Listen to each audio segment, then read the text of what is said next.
What's up, movie nerds? It's your girl, Cece, and let's get candid about Shadow Force. First things first, if you're an epileptic, I highly suggest you don't go to this movie because the flashing scenes were a little much, even to me. Turn the lights off. Also, and this is just a gripe of mine, but there will be some scenes that you just won't understand what's going on because the foreign language won't be subtitled. Yeah, some of those foreign language gets subtitled, but the other ones don't. They're just cherry picking whatever they want you to know about, so there's that. I don't know what you're saying! But aside from that, this movie was okay. It wasn't great, but if you have a lazy day and a couple of hours, it's not a terrible movie to just zone out to at the theaters. The premise was neat, but I think that the way that it was written and filmed was a bit garbled and confusing until the end, when everything was mostly verbally explained. Well, it's a mess, ain't it, Sheriff? Plus, the bad guy was way too OP for no reason. Again, it wasn't a great movie, but it's definitely not the worst I've ever seen, and it's not the worst that I've reviewed for this channel. But that's just my quick initial review of this movie. Keep on watching to hear the full review and whether or not you want to give this movie a shot. There will be spoilers and the reasons for the rating. You have been warned. And let's get this party started. I mean, really, let's do this, mother! First up is acting, which I give a 5 out of 10. I thought the acting was okay, but sometimes it was a bit stilted or not enough. It was akin to Hallmark Christmas movie acting, but a bit better. But this might be the real naughty or nice list. You know, I thought the kid was overall good and the bad guy felt evil enough, but there just simply could have been more to everything. Nothing was quite drawing you in. There is no flavor.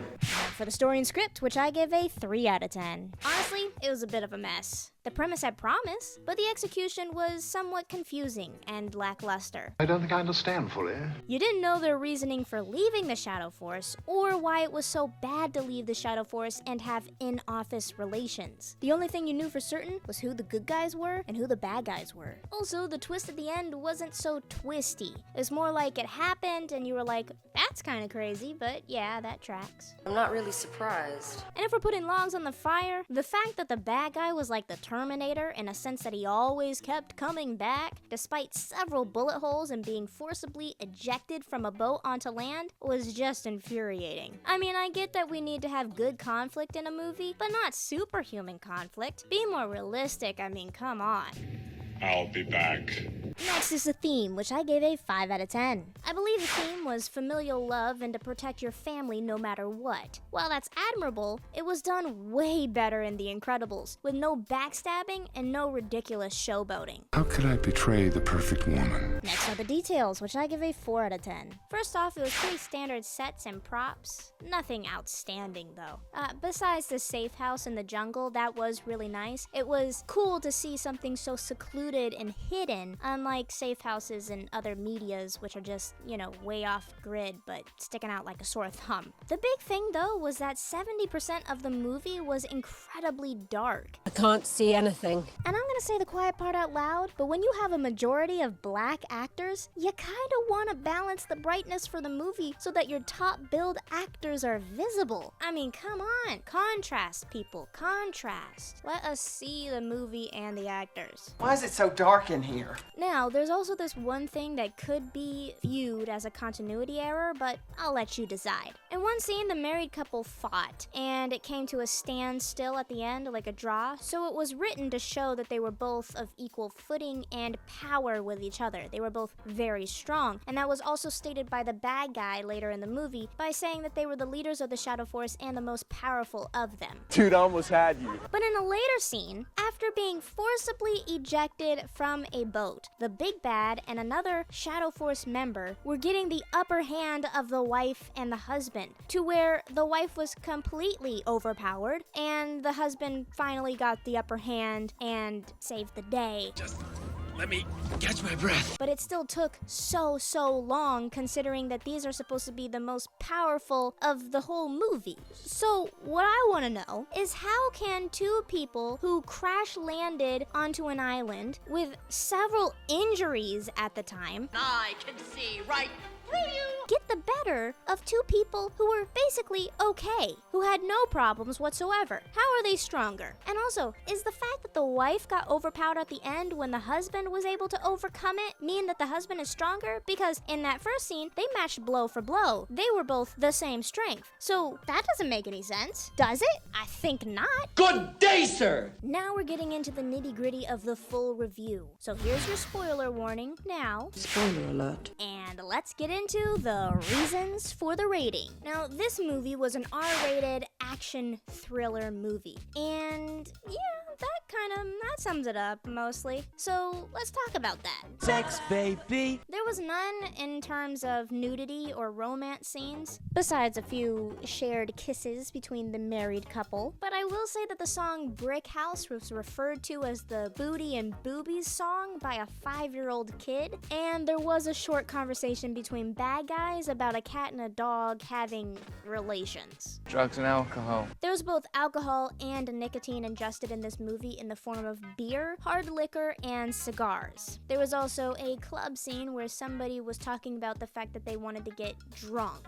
But on screen though, nobody was intoxicated. Language! This movie had less swears than most of the R-rated movies that I've reviewed on this channel, but like all the others, the F word far exceeded all of the other words in this movie. Do you know any other words? The thing that made it worse, though, was they had a 5-year-old kid saying 3 of the swears, and one of which being the F word. A 5-year-old. I think this is highly inappropriate considering this is a 5-year-old in real life. And yeah, I get it that kids parrot the things that their parents say. Are you mocking me? But it doesn't need to happen in entertainment, because you're making a real-life 5-year-old say adult language when they really don't need to be. It's not necessary for the movie. It might get a chuckle, but that's not worth it considering you're having a child participate in adult content. Ew. Honestly, they don't need to be anywhere near that kind of language, and they definitely don't need to be saying the worst one. But anyway, there were 47 F words, 15 S words, 14 A words, 4 B words, 1 D word, 1 Lord's name in vain, and 3 others. Time for violence. Alright, the movie was about secret operatives who were well versed in covert killing, defecting from their team, and then having to survive while their team comes to kill them. And that results into a rather violent movie. Prepare for the fight scene. Nothing was harsh though, like in Novocaine, and it was actually a little bit more tame than A Working Man. There was a handful of physical fight scenes, a couple of shootouts, some explosions, and 2 vehicular chase scenes that had a lot of guns. You saw a few bodies here and there, a couple of headshots, but nothing that would make you shy away or grimace, especially if you can handle PG-13 violence. I can totally handle anything this baby can dish out. A more intense scene, though, was a gun being held to the 5-year-old's head. So basically, it's PG-13 violence ramped up a couple of notches. Not terrible. I think most folks can handle it. Who's up for round 2? Overall, I give this movie a 4 out of 10. This movie wasn't as bad as I thought it was going to be, but even though the premise was interesting, it lacked good execution, good writing, and better acting. Also, the inclusion of a 5-year-old child saying heavy expletives was just wrong and off-putting. Oh, I hated that. I mean, at least adults understand the meaning of these words and can consent to whether or not they want to say them.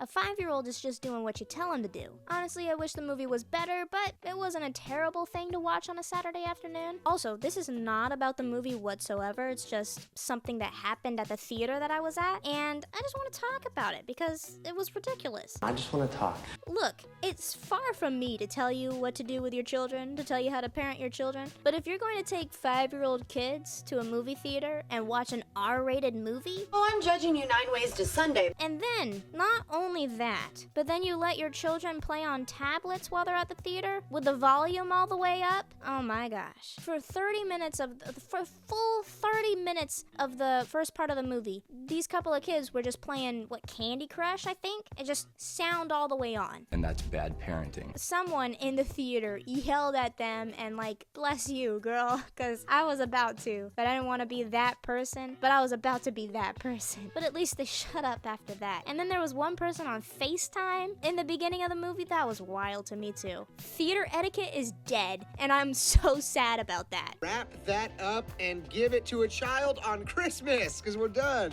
Hey, I hope you enjoyed this review. Make sure to comment down below your thoughts and comment if there's a specific movie that you want me to review. Don't forget to like and subscribe. Also, click right here to check out any of the reviews that you've missed. This playlist has everything. And if you click right here, you can enjoy the first episode of the Candid Cinema Podcast. Anything else? Click right here to go to my channel. Thank you so much for watching, and just remember, right here at Candid Cinema, it's okay to talk, it's okay to text, and I'll CC you later. Bye!